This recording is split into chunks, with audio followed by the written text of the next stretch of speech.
There have been some few attempts, since the Tower of Babel debacle, to unify the world's languages into one that could be learned easily and quickly by everyone. I think that's an awesome idea, and I really want to be a part of it, but it does have a few hitches. One being that people generally really like their languages and don't want to spend a lot of time learning a new one. I get that. So instead of inventing a brand new dictionary, I want to abandon words altogether to facilitate a language that all races, tongues, classes, and cultures already speak. Music. After all, humans communicated for a long time without the dubious help of words, and we do to this day without even realizing it. According to one study, words account for only 7% of communication.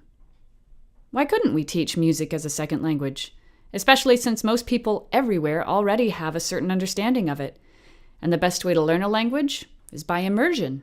So that is my MO. The concept was well received in Austria when I tried it out with some teenagers at a youth center. We had a lot of fun playing with rhythm and melody, transcribing songs we knew and making up songs together. We found that trying to use words confused us more than helped us most of the time. At other times, we were pummeled by how powerful music is. In general, they said that they were surprised and so pleased to find how much music was inside each of them. Apart from obviously wanting to travel, it does make sense to continue piloting these curriculums in countries where a language barrier naturally exists, and a language center in Laos called Arda is willing to be the next spot.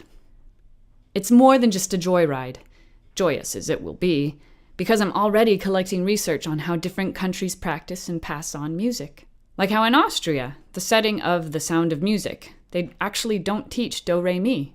Different parts of the world use different scales, as opposed to our diatonic la la la la la la la la. There are even different ways to write music.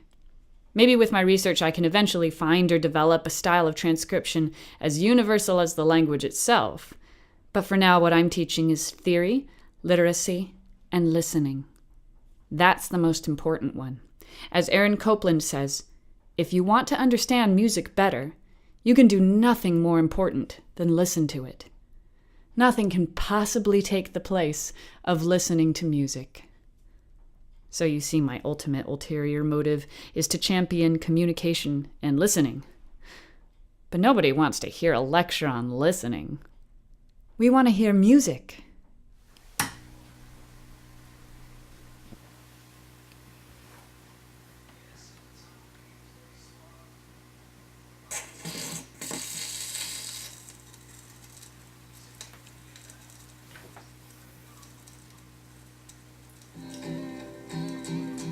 Ramona, come closer, shed softly your watery eyes.